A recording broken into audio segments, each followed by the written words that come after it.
Hi, I'm Vanessa Carter. I'm 34 years old, and I live in Chicago, Illinois.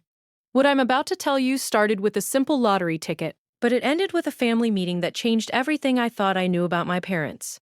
What would you do if the people who raised you suddenly saw you as a walking bank account? What if the moment you won the lottery, the same parents who barely called you before suddenly demanded a family meeting? Sounds harmless, right? But what if that meeting wasn't about celebrating you? It was about dividing your money before you even sat down. And what if your own father walked into that room with a plan so bold, so entitled, that it left the entire table silent? The real question is, what happened during dessert that made my dad stand up and leave before the plates were even cleared?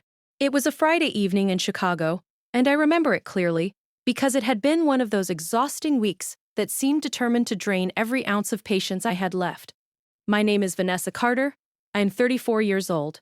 And at that time, my life was, well, ordinary. Not terrible, not amazing, just ordinary.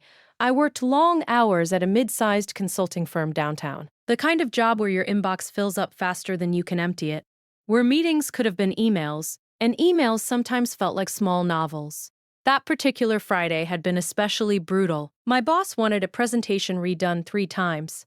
A client kept changing their requirements, and by the time I left the office, the sun had already disappeared behind Chicago's skyline. All I wanted was a quiet night. On the way home, I stopped at a small convenience store 2 blocks from my apartment. It was the same place I usually grabbed snacks or soda when I didn't feel like cooking. The bell above the door jingled as I walked in, and the familiar smell of coffee and packaged food filled the air. I grabbed a bottle of iced tea and headed toward the counter, and that's when I saw the sign. MEA Lottery, Jackpot, $68 million. Now let me ask you something. Have you ever looked at something so ridiculous that you almost laughed at the idea of it being real? That's exactly what I did. $68 million felt like one of those numbers that belonged in movies, not real life. The cashier, an older man named Raj who had been working there for years, noticed me staring at the sign. He smiled and said, "Someone's going to win it." I laughed. "Yeah," I said, "just probably not me." But for some reason, maybe it was the exhaustion, maybe it was curiosity, I reached into my purse and pulled out a few dollars. "All right," I said, sliding the money across the counter. "Give me 1 ticket. Just 1. No special numbers, no strategy." I let the machine choose them randomly. The ticket printed out with a soft mechanical sound, and Raj handed it to me with a small grin. "Don't forget us when you win," he joked.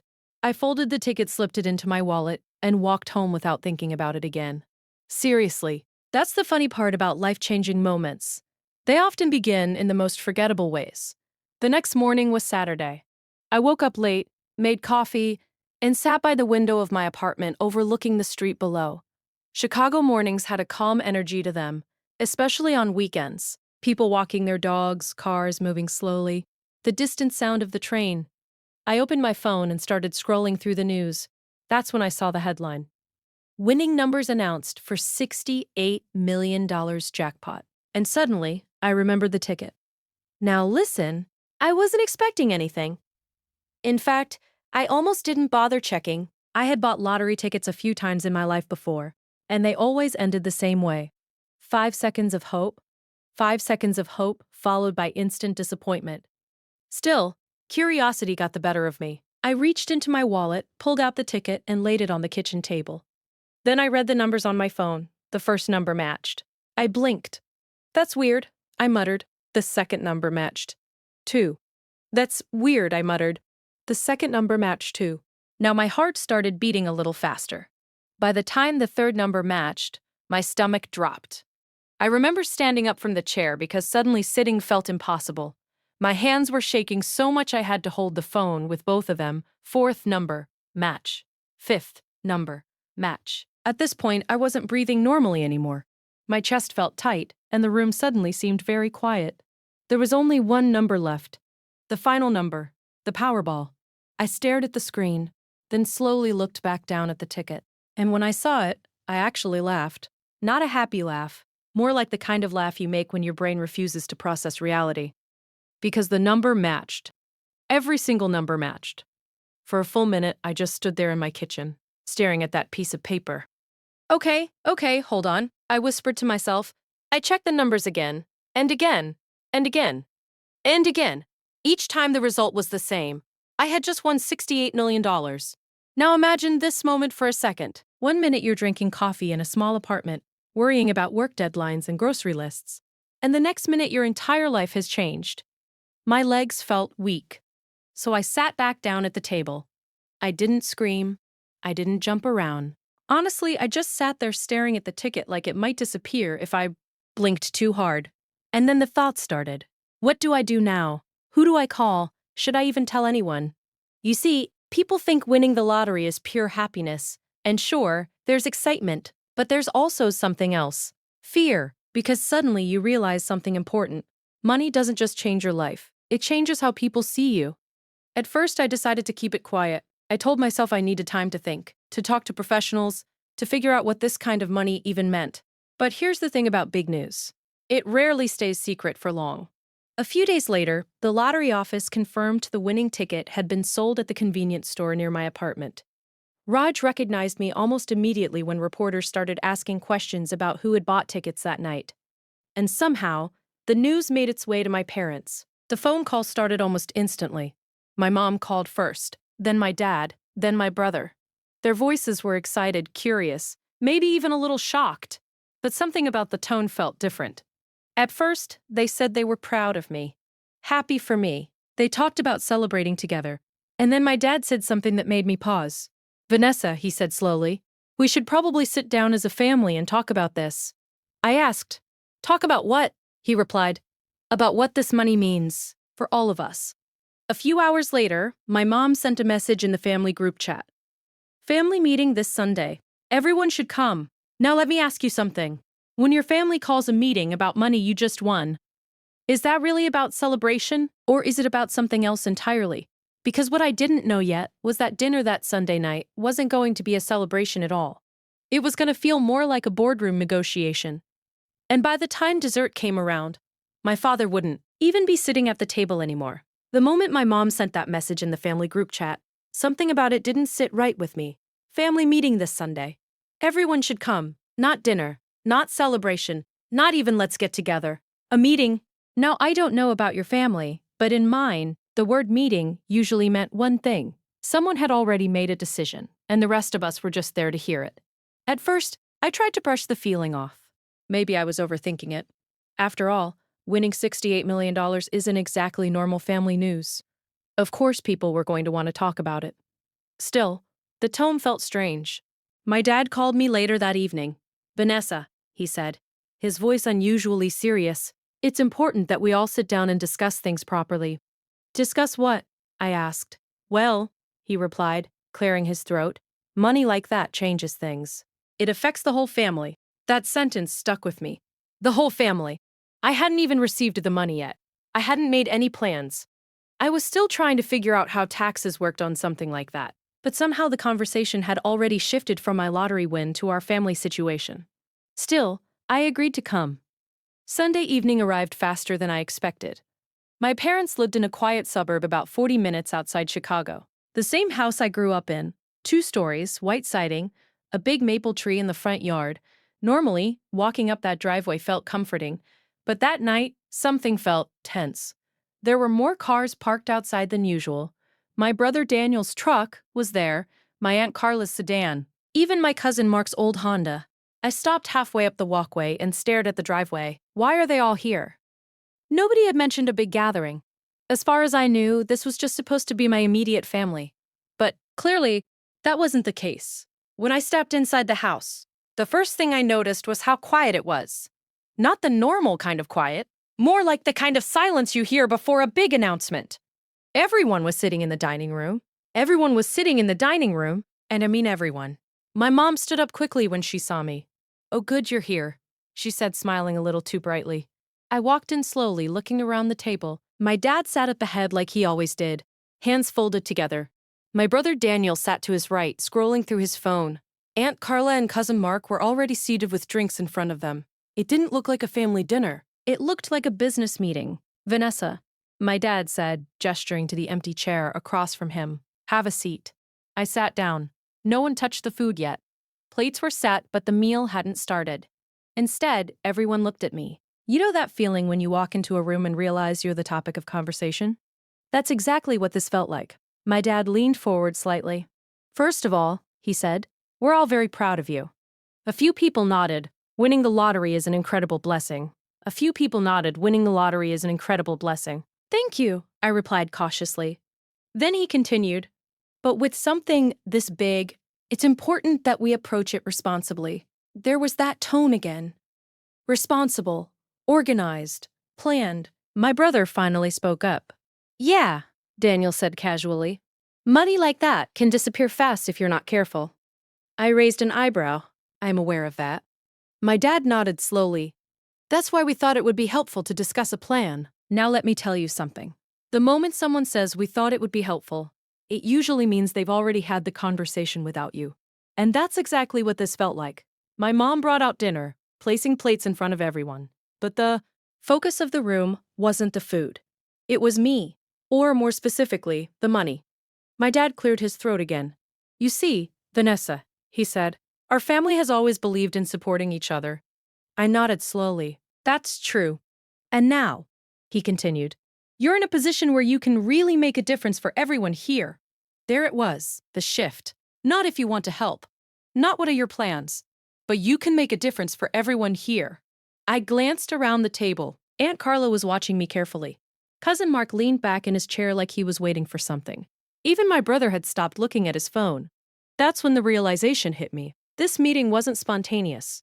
They had talked about this before I arrived, probably more than once. My dad reached into a folder sitting beside his chair. A folder, at a family dinner. He slid a few papers across the table. We've put together some ideas, he said.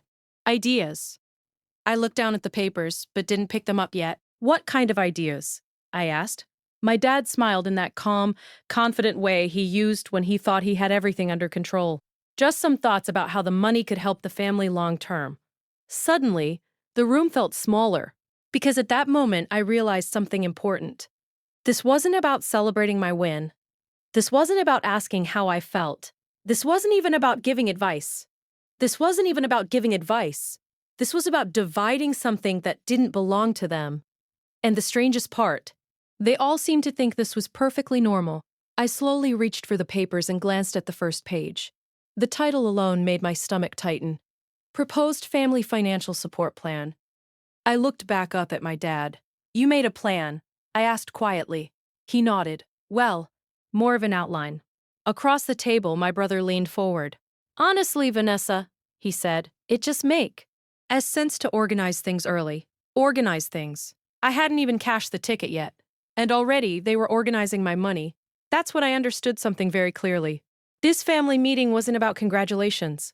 It wasn't about advice. It was about expectations. And judging by the confident looks around the table, they were absolutely certain I was going to agree. What they didn't know yet was that this plan they spent days preparing was about to fall apart the moment I opened my mouth. You see, in some families that word means love and support, but in that moment it started to feel more like leverage. My brother spoke next. Look, Daniel said, you know I've been trying to grow my construction company for years. That's true, I said. And this could finally be the opportunity, he continued. With the right investment, I could scale it up big time. I tilted my head slightly. How much investment? He shrugged casually. Around $1 million, maybe a little more. Just like that. Like we were discussing the price of a used car. I looked around the table again. No one seemed shocked. No one seemed hesitant. In fact, they all looked like they were waiting for me to say yes. That's when I started noticing the pattern. Every person in the room had a plan for my money. My Aunt Carla cleared her throat.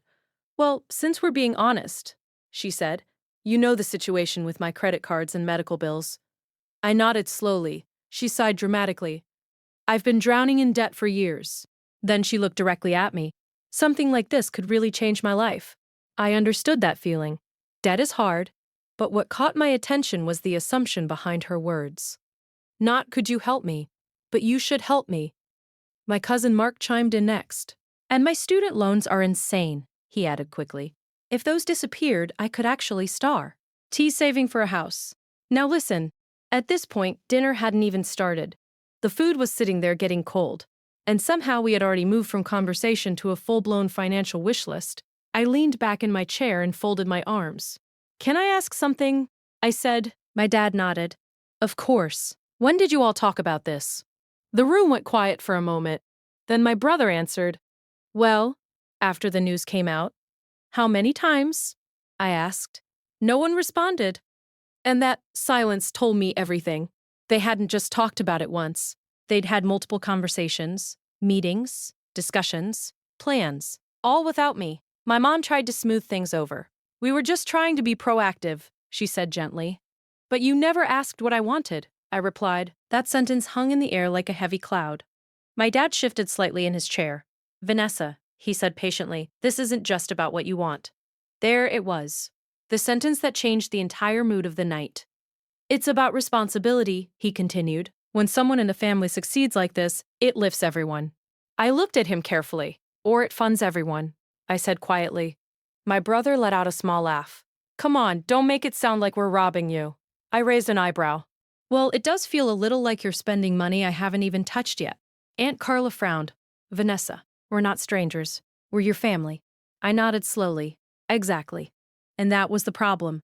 Because the closer someone is to you, the easier it is for them to assume they deserve something from you.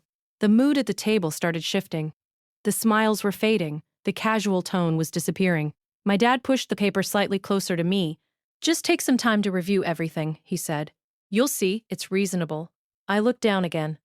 Page 2 had even more requests. Renovations, investments, vacation property ideas. At that point, the total requests on the document were already creeping toward $3 million. And they were still talking like this was just the beginning. I slowly placed the paper back on the table. Let me get this straight, I said calmly. Everyone looked at me. You all sat down without me, created a financial plan, and expected me to approve it over dinner. No one answered. My dad finally spoke. We expected you to be generous. That word landed hard. Generous. Because generosity is supposed to be voluntary. But nothing about this felt voluntary anymore. It felt expected, entitled, pre-decided. The tension in the room was now thick enough to feel. And the strangest part, they still thought they were being reasonable. What they didn't realize yet was that I had already prepared for this exact moment. And the next thing I was about to say was going to completely flip the entire conversation. The room had gone completely quiet. Not the comfortable kind of quiet you get during a nice dinner, but the heavy kind. The kind where everyone is waiting to see what the next move will be. My dad's family financial plan was still sitting in the center of the table like it belonged there. Page after page of requests. Millions of dollars already spoken for. And the strangest part, they were all looking at me like I was supposed to thank them for organizing it. I slowly slid the papers back across the table. Dad, I said calmly, I appreciate the effort you put into this. His face relaxed slightly, like he thought I was about to agree. But there's something you should know first. That sentence made everyone lean in just a little closer. My brother folded his arms. What's that? He asked. I took a small sip of water before answering. Well, I said, a few days after I found out about the lottery, I met with a financial advisor. My dad's eyebrows lifted slightly. A financial advisor, yes. Now, let me tell you something. The moment those words left my mouth, the energy in the room shifted, because suddenly they realized something very important. They weren't the first people I talked to. I continued calmly. Actually, I met with 2 advisors and a lawyer. My Aunt Carla blinked. A lawyer, yes, I said. Turns out when you win $68 million, the first thing professionals tell you is don't rush into decisions. My brother leaned back in his chair. Okay, but we're not asking you to rush, he said. I tilted my head slightly. You handed me a printed spending plan before dinner. That earned a few uncomfortable looks around the table. My dad cleared his throat. Well, we just wanted to give you some ideas. I understand, I said. And that's exactly why I wanted professional advice first. I reached into my bag and pulled out a small folder. Nothing dramatic, just a simple black folder. But the moment it touched the table, everyone's attention locked onto it. Because suddenly, the meeting didn't feel one-sided anymore. My dad watched carefully. What's that? He asked, something my advisor helped me prepare. I opened the folder slowly and pulled out a single sheet of paper. Then I placed it next to his family plan. The contrast was almost funny. His document had multiple pages filled with requests. Mine had a single clear heading: Personal Financial Protection Plan. My brother leaned forward. What does that mean? I folded my hands calmly. It means I've already set up legal and financial protections for the money. Now the silence got even deeper. You could almost hear people processing that sentence. My dad spoke first. What kind of protections? Well, I said, for starters, the money isn't sitting in my personal bank account. That got their attention. Ion immediately. My Aunt Carla frowned. Then where is it? It's being held through a managed trust. My brother blinked. A trust? Yes. Now let me explain something. I hadn't done this to be dramatic. I had done it because the advisors warned me that sudden wealth changes relationships quickly. And if you don't put structure around the money, people start treating it like a shared resource. Exactly like what was happening at that table. My dad leaned back slightly. So what does that mean exactly? He asked. It means major financial decisions go through legal review, I replied. My cousin Mark looked confused. Wait, are you saying you can't use your own money? I smiled slightly. Oh, I can. Then I added calmly. But it means no one else can pressure me into using it either. That line landed like a stone dropping into water. The ripples hit everyone at the table. My brother spoke next, his tone sharper than before. Hold on, he said. No one here is pressuring you. I raised an eyebrow and slowly tapped the stack of papers my dad had prepared. Daniel, this is literally a $3 million request list. He opened his mouth, then closed it. For the first time all evening, no one had a quick response. My mom tried to smooth things over again. Sweetheart, she said gently, we're just trying to make sure the family benefits from this blessing. I nodded slowly, and I understand that. Then I leaned forward slightly. But here's the thing. Every eye in the room locked on me. I haven't even decided what I want to do yet. That seemed to genuinely surprise them. My dad frowned. You mean you haven't thought about helping anyone? I've thought about a lot of things, I replied calmly. Charity investments, travel, maybe starting a foundation someday. Then I looked around the table, but none of those decisions are being made tonight. The tension rose immediately. My brother rubbed his face. So what are you saying exactly? I took a slow breath. I'm saying the money isn't a group project. That sentence hit harder than I expected. My Aunt Carla shifted uncomfortably. That sounds a little harsh. Maybe, I admitted. But so does planning how to spend someone else's lottery winnings. My dad's expression tightened. For the first time all night, he looked genuinely frustrated. So you just going to ignore your family? He asked. I shook my head. No. Then I spoke slowly and clearly. I'm going to make decisions when I'm ready. And if I choose to help someone, it will be because I want to, not because I was handed a printed bill. No one spoke. The room had gone completely still. Because in that moment, something had become very clear. Their carefully planned meeting, their organized proposal, their expectation that I would quietly agree to everything, had completely fallen apart, and the most surprising part, dinner wasn't even over yet. Dessert hadn't even been served. But judging by the look on my dad's face, I could already tell he wasn't going to stay at that table much longer. After I said, the money isn't a group project, the entire table went silent. Not the kind of silence where people are thinking of something clever to say. This was the kind of silence where everyone suddenly realized the evening wasn't going the way they expected. My dad stared at me for a long moment. His jaw tightened slightly, and he slowly leaned back in his chair. The calm, confident tone he'd had at the beginning of the meeting was gone. Dinner plates sat half-finished in front of us, the food now cold. My mom nervously picked up her fork, trying to break the tension. Well, maybe we should eat before everything gets cold, she said softly. No one moved. My brother Daniel let out a quiet breath and rubbed his temples. So that's it? He asked, looking at me. You're just shutting down the whole conversation? I kept my voice calm. I'm not shutting it down. I'm just not making decisions tonight. But we already laid everything out, he said, gesturing toward the papers. I know, I replied. That's the problem. Across the table, my Aunt Carla sighed dramatically. I just don't understand why you're being so defensive about this. That caught my attention. Defensive? I repeated. Well, yes, she said. We're family. It's not like strangers are asking you for money. I nodded slowly. That's exactly why I expected something different. The room went quiet again. Because the truth was sitting right there between us. They weren't asking if I wanted to help. They were assuming I would vote. My dad finally spoke again. His voice was slower now, heavier. Vanessa, he said, you're acting like we're trying to take advantage of you. I looked him directly in the eyes. Dad, you handed me a $3 million spending plan before dinner. My cousin Mark shifted uncomfortably in his seat. That wasn't supposed to look bad, he muttered. But it did, and everyone knew it. My dad's patience was clearly running thin. You know, he said, leaning forward slightly, most people who come into that kind of money would be grateful to have family helping them manage it. I tilted my head, helping me manage it, or helping spend it. That question hit harder than anything else I'd said all evening. My brother scoffed. Oh, come on. No, I said calmly. Let's be honest here. I pointed lightly toward the papers on the table. This entire plan is about what everyone else needs. Then I tapped the table once. Not a single part of it asks what I want. That was the moment the mood finally snapped. My dad pushed his chair back slightly. You're being incredibly selfish right now, he said. Selfish. That way. Ord hung in the air like smoke.